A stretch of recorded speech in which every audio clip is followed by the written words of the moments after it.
Gracias. Bueno, en primer lugar, gracias a Cristina por invitarme a esta jornada. A estas jornadas, por desgracia, no pude venir ayer, pero es que estamos metidos en distintos fregados internacionales, entre otros, pues las nuevas ideas que tiene la nueva Comisión Europea, aunque no esté formalmente constituida, pues ya nos está pidiendo que incrementemos muchísimo nuestros ámbitos de actuación y de financiación, cosa que quizá al final voy a mencionar un poco. Supongo que la mayor parte no conoce lo que es el Banco Europeo de Inversiones. ¿Cuántos lo conocen? Normal, uno o dos. Bueno, entonces voy a explicar un poco lo que es el banco. El banco es una institución europea, es decir, es una de las instituciones creadas por el Tratado de Roma y nuestra función básica es la de proveer financiación en condiciones, digamos, muy ventajosas y a largo plazo, tanto a instituciones privadas como a instituciones públicas para el desarrollo de proyectos que tengan un interés europeo. ¿Qué quiere decir interés europeo? Pues seguir las políticas que marca la Unión Europea, tanto en cuanto a desarrollo regional, eficiencia energética, lucha contra el cambio climático, protección medioambiental, etcétera, etcétera. Entonces, el banco, en este sentido, siempre decimos que somos un policy-driven bank, es decir, nosotros no hacemos las políticas, no hacemos las policies. Utilizamos las que se definen por parte de la Comisión Europea y por parte de los Estados miembros y las aplicamos a través de los préstamos que nosotros damos. Es decir, somos un banco, por lo tanto, nosotros no regalamos el dinero, lo prestamos y esperamos que se nos devuelva con el tiempo en las condiciones que se fijan en los contratos de financiación. El banco, como digo, fue creado por el Tratado de Roma y nació al principio para sostener el desarrollo regional del sur de Italia. Eso ha ido evolucionando, se han ido incorporando nuevos Estados miembros, ha habido muchas más regiones, ahora en este momento son más de 270 las regiones que componen Europa y la integración regional, pues evidentemente todavía tiene mucho camino que recorrer. El banco, digamos, para el análisis de sus operaciones tiene distintos departamentos. Un departamento es el que llamamos de operaciones, que son los expertos en finanzas, que son los que analizan cuáles son las características de nuestros clientes, de nuestros prestatarios, y por lo tanto son expertos financieros. Hay otros departamentos, evidentemente, jurídicos, análisis de riesgos, auditorías internas, etcétera, etcétera. Y luego hay otro departamento que es lo que nos hace un poco distintos de otras entidades financieras, que es el departamento de proyectos. Es una dirección general y en esa dirección general estamos pues, del orden de 200 ingenieros y arquitectos y economistas y, en fin, técnicos en general, que somos especialistas en distintos sectores de los proyectos. La Dirección General de Proyectos está organizada en 4 grandes sectores. Uno es industria, el segundo es energía, el tercero es transportes y el cuarto es todo lo demás. Yo soy el director de todo lo demás. Y me explico. Todo lo demás quiere decir que después de grandes reflexiones filosóficas hemos llegado a la conclusión de que nuestros proyectos están enfocados a proveer 3 grandes derechos humanos, que son el derecho a un acceso al agua, el acceso a la alimentación y el acceso a la vivienda. Ese es el resumen de todos los distintos sectores que nosotros tratamos, ya sea pues, seguridad alimentaria, vivienda social, depuración de aguas, etcétera, etcétera. Entonces, nuestro Nuestra misión es analizar estos proyectos. Para tener una idea un poco general de lo que es el banco, el año pasado pues dimos unos préstamos del orden de 75.000 millones de euros. El 90% son en Europa. Europa no son solo los 28 Estados miembros, que son nuestros dueños. Nuestro Consejo de Administración está formado por los 28 Estados miembros más la Comisión Europea. Pero para nosotros la actividad esta del 90% incluye también pues, los Balcanes, incluso Turquía. Luego tenemos otras áreas fuera de Europa en las que también tenemos actividad, que son pues, casi el resto del mundo, aunque hay ciertas prioridades como son toda la zona mediterránea y Latinoamérica y algunos países de Asia, aunque no todos, y evidentemente el resto de países de África. Bueno, eso se lleva más o menos, como decía, del orden del 10% de nuestra actividad a través de nuestros préstamos.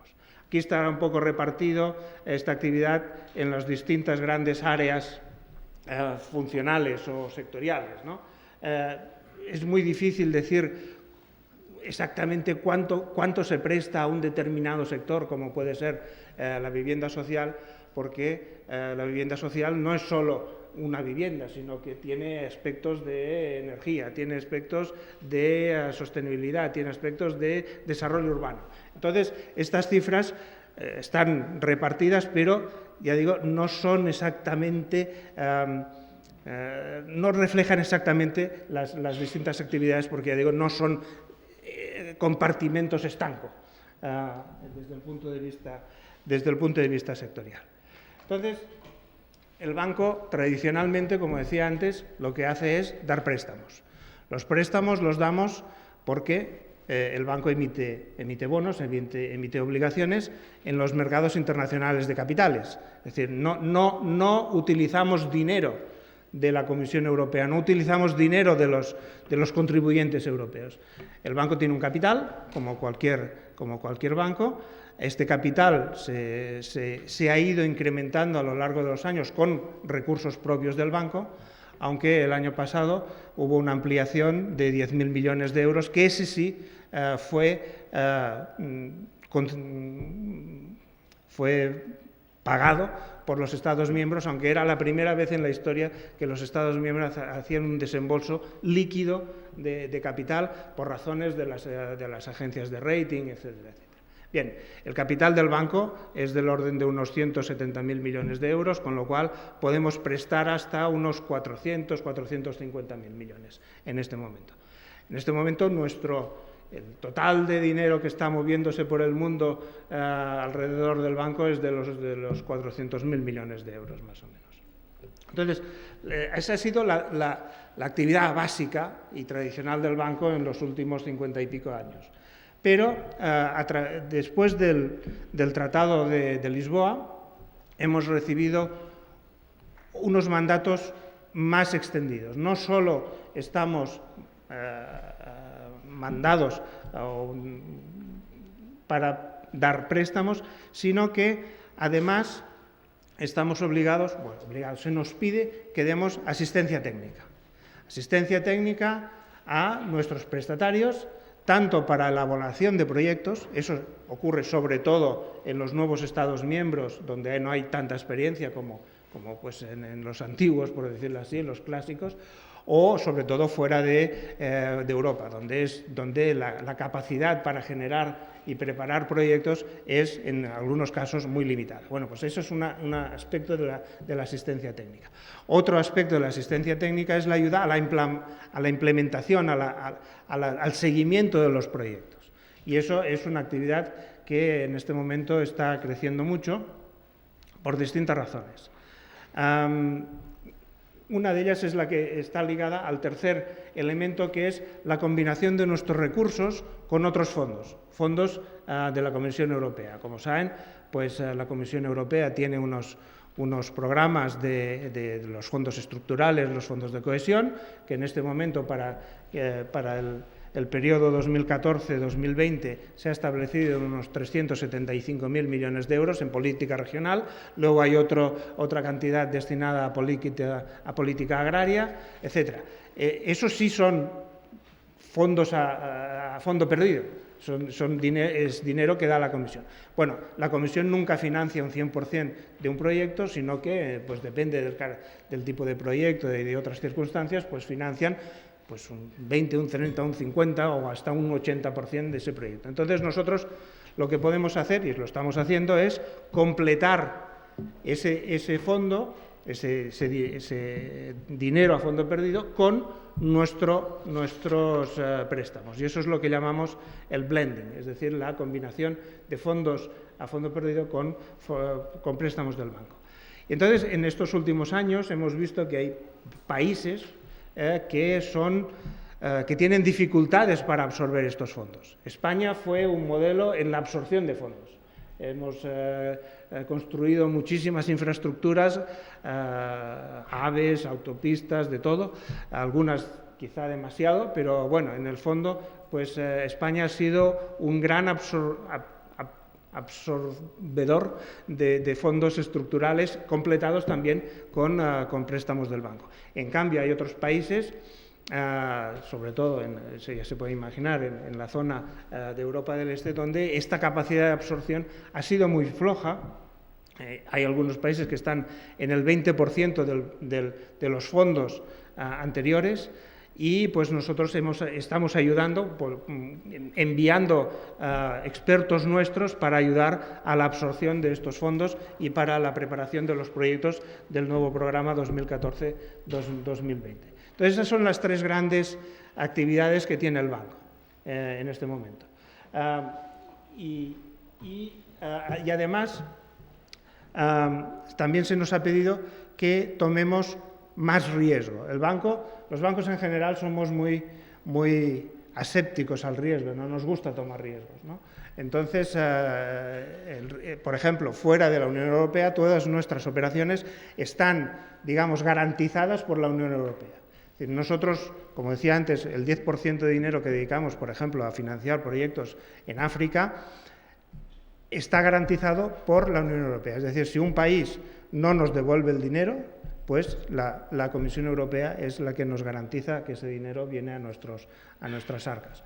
En fin, pero aparte de este tema, pues utilizamos evidentemente garantías de la banca comercial, de monoliners, etcétera, etcétera. Bueno, entonces, una de las cosas que decía es que a través del nuevo Tratado de Lisboa se nos ha pedido que seamos capaces de asumir más riesgos. Y eso significa que estamos creando nuevos instrumentos financieros que no son el típico préstamo, sino estamos interviniendo en capital de fondos de inversión y otros instrumentos financieros que están en desarrollo y que para este nuevo programa la Comisión nos ha pedido que ampliemos más.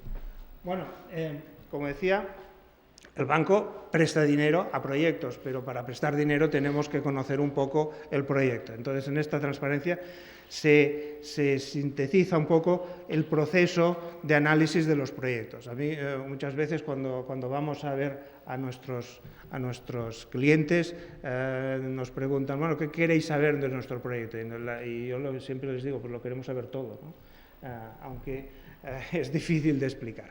Pero quiero decir que nosotros tenemos que analizar muchos aspectos del proyecto, no simplemente el aspecto financiero, del cual yo, repito, no soy un especialista, pero tenemos que analizar otros temas como son la viabilidad técnica del proyecto, los costes, cuál es la oferta que ofrece este proyecto al mercado, cuál es la demanda, en fin, cuál es el plan de marketing, cuál es el business plan, cuáles son los costes de mantenimiento a largo plazo, porque, como decía, nuestros préstamos son a largo plazo. 20 es un plazo corto para nosotros, lo normal son 30 años, e incluso en algún caso hemos llegado hasta 40 años, ¿no? Entonces tenemos que estar seguros de que el proyecto va a estar funcionando y en buenas condiciones durante esos 30 años, ¿no? Entonces, dentro del análisis de los proyectos, ese es precisamente el trabajo que hacemos los ingenieros, es decir, analizar todo esto juntamente con nuestros colegas del Departamento de Operaciones, que analizan la parte financiera, y eso es lo que se presenta en nuestro Consejo de Administración, que es el que aprueba al final hasta qué punto pues, se puede financiar un proyecto o no. Como decía, el análisis de los proyectos, todos estos elementos que he esbozado rápidamente, se concretan en tres elementos, lo que llamamos los tres pilares. Un pilar es la elegibilidad, es decir, no podemos financiar cualquier cosa. Por ejemplo, nosotros no podemos financiar ni la producción ni la distribución de tabaco, por ejemplo. Hay muchas áreas en las que no podemos trabajar. Y esta elegibilidad es lo que está ligado a las políticas europeas, cuáles son las prioridades, etcétera, etcétera. Es decir, cuando un proyecto es admisible para que lo financie el banco. El segundo elemento es lo que llamamos la fiabilidad técnica y económica del proyecto, es decir, todos estos aspectos que he mencionado antes, y el tercero es la viabilidad financiera. Este es el resumen de todo. Evidentemente, tenemos que ser muy respetuosos con todas las directivas europeas, tanto de medio ambiente como de licitación de los proyectos. Tienen que ser proyectos que se liciten de forma totalmente transparente, internacional, etcétera, etcétera, lo cual pues en Europa normalmente no trae problemas, pero fuera de Europa pues sí que nos crea ciertas dificultades en algunos países.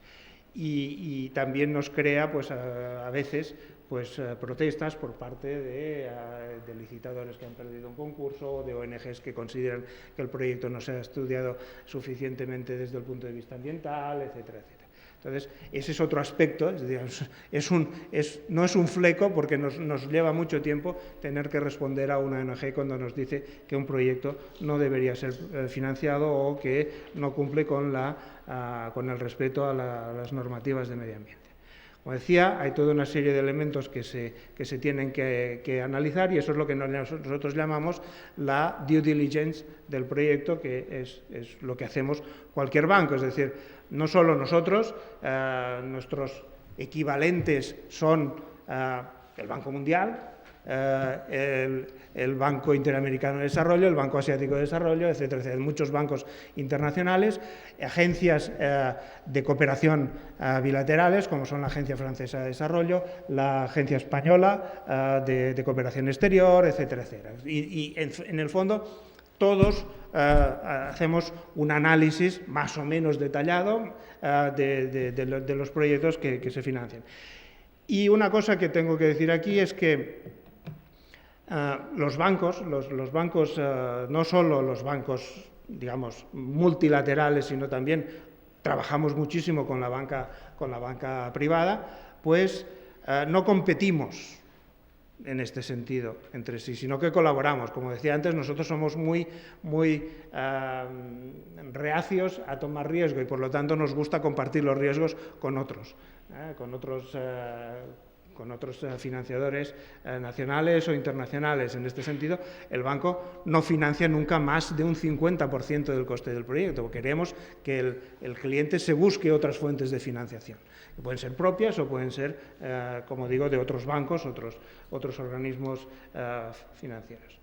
Bien, entrando ya un poco en el detalle de qué es lo que desde el punto de vista técnico el banco analiza o qué prioridades son. En este momento la lucha contra el cambio climático y todas sus derivadas es una de las grandes prioridades del banco. O sea, cualquier proyecto que esté dentro de esta categoría es en principio, como decía antes, financiable por el banco. Entonces, bueno, pues estamos apoyando todas las políticas pues, de movilidad limpia, eficiencia energética, no solo en edificios, sino en general, la utilización de energías renovables, etcétera, etcétera. Es decir, esta es una de las grandes prioridades que tiene en este momento el banco. Y en el sector urbano, tenemos tres grandes prioridades. Por un lado, el transporte público, transporte sostenible, la renovación y la construcción de edificios, incluyendo pues turismo, rehabilitación de edificios históricos, que es uno de los temas de este simposio. Por ejemplo, participamos en la rehabilitación del Teatro del Liceo o de la Fenice. Los dos se quemaron, esperemos que no se quemen muchos más, pero por ejemplo, en los últimos años hemos participado en la rehabilitación de la Corte de Justicia de Serbia, en Belgrado, son 3 edificios. Y otro de los grandes ámbitos es, como decía, el acceso a la vivienda social. Para nosotros es una de las grandes prioridades en el ámbito urbano. ¿Qué queremos? Pues que, aparte de que los proyectos cumplan con todos los criterios que hemos dicho antes, en el ámbito urbano especialmente lo que queremos es una visión estratégica, una visión integradora de los proyectos. No queremos un edificio plantado en medio de la nada, queremos que el edificio o el desarrollo de la vivienda o de lo que sea esté integrado, tenga todos los servicios que hagan falta. Y por lo tanto, pues siempre queremos que nuestros clientes tengan una visión estratégica, una visión integrada de lo que es, siguiendo los principios internacionales de sostenibilidad que tiene los tres grandes elementos, ¿no? Económicos, financieros y sociales y medioambientales. ¿Algún ejemplo? Pues no todos los proyectos que financiamos son grandes proyectos. Hemos financiado, por ejemplo, el Metro Norte de Madrid, eso es un gran proyecto.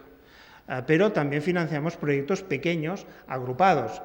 La ciudad de Madrid, en Barcelona, este es un ejemplo. Distintos proyectos que la ciudad tiene en su catálogo, es decir, que todos integrados dan esa visión global de lo que quiere ser Barcelona en el futuro. Y aquí pues, se integran proyectos tanto de ampliación o mejora del metro, accesibilidad para personas con movilidad reducida, depósitos de agua para prevenir inundaciones debido a tormentas, rehabilitación y peatonalización de barrios, etcétera, etcétera. Esa visión general de un proyecto integrado es lo que normalmente nosotros llamamos un préstamo marco, un framework loan en inglés, ¿no?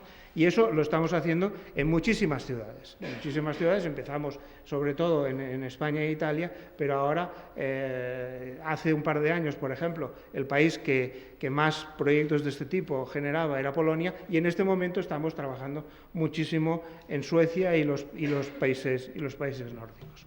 Otro ejemplo que decía, la vivienda social.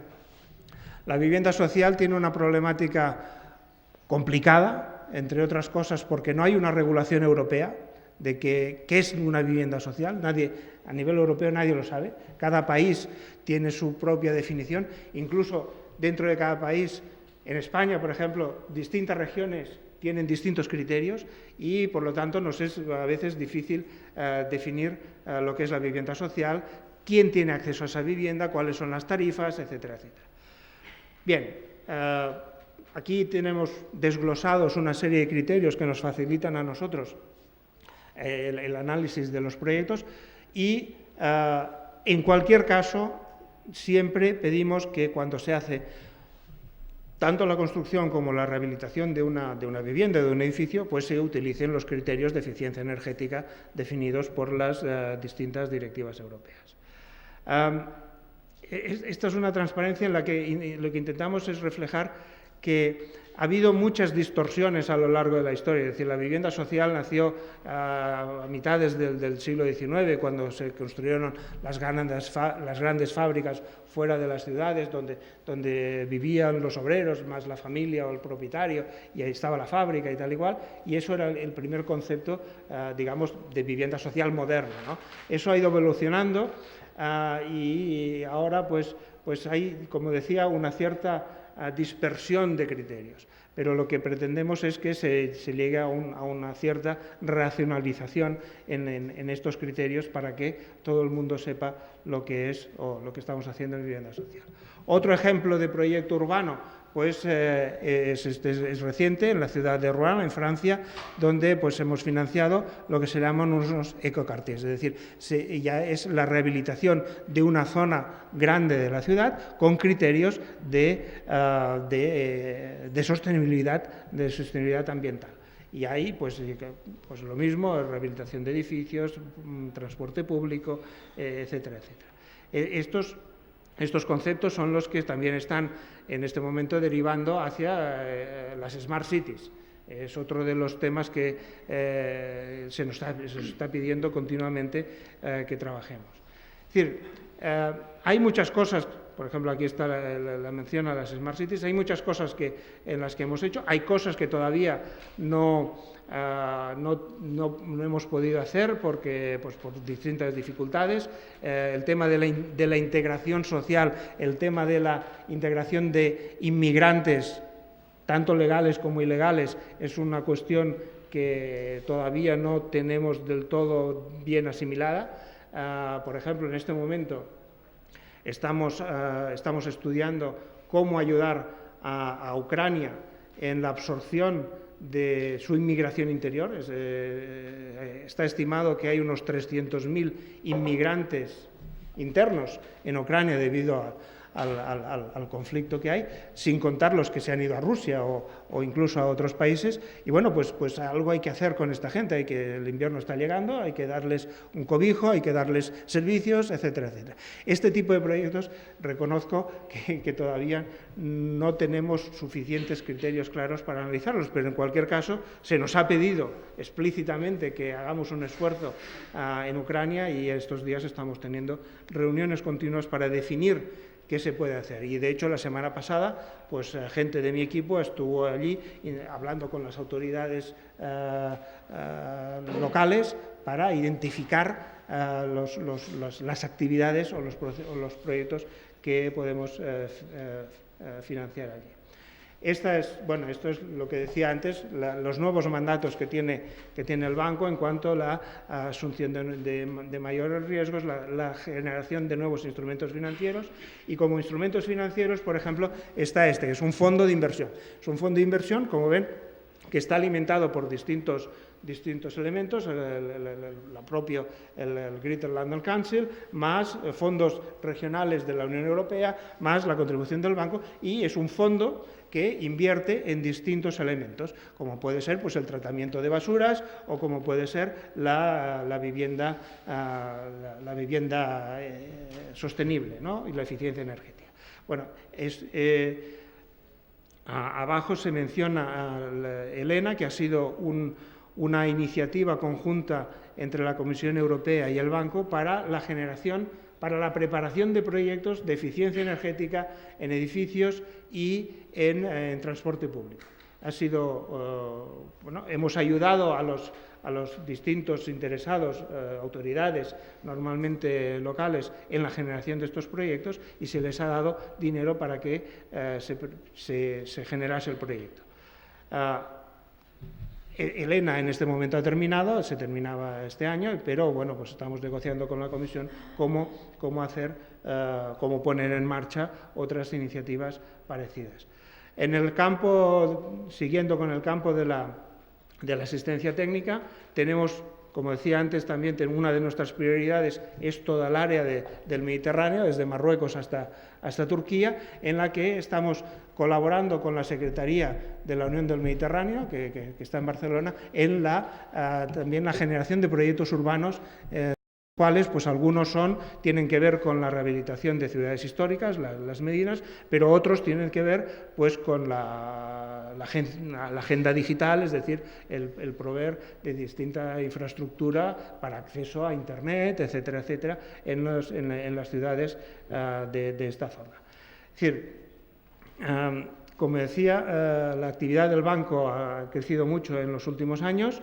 En este momento estamos en el nivel de los 70-75.000 millones, pero si el señor Juncker sigue adelante con sus propuestas, pues se nos ha pedido que no solo el banco, sino que se movilicen del orden de otros 300.000 millones en los próximos años. Ya digo, esto no será solo una cuestión del banco, el banco movilizará del orden del 20% de este dinero. Hay que ver cómo se consigue la participación de otros bancos, cómo se consigue la participación del capital privado, etcétera, etcétera. Y eso todos los temas que están en este momento candente en las discusiones internas que tenemos en el banco, a ver qué tipos de proyectos se pueden generar en estos próximos años, teniendo en cuenta que los grandes proyectos faraónicos ya los que hayan pasado a la historia, pero no son la gran prioridad, sino que hay que enfocarse más hacia proyectos sociales, proyectos integradores, proyectos que tengan en cuenta pues, los problemas de inmigración, etcétera, etcétera. Bueno, estos son algunas pinceladas generales de lo que hacemos en el banco y pues nada, gracias por la atención y cualquier pregunta pues luego tendremos ocasión de contestar.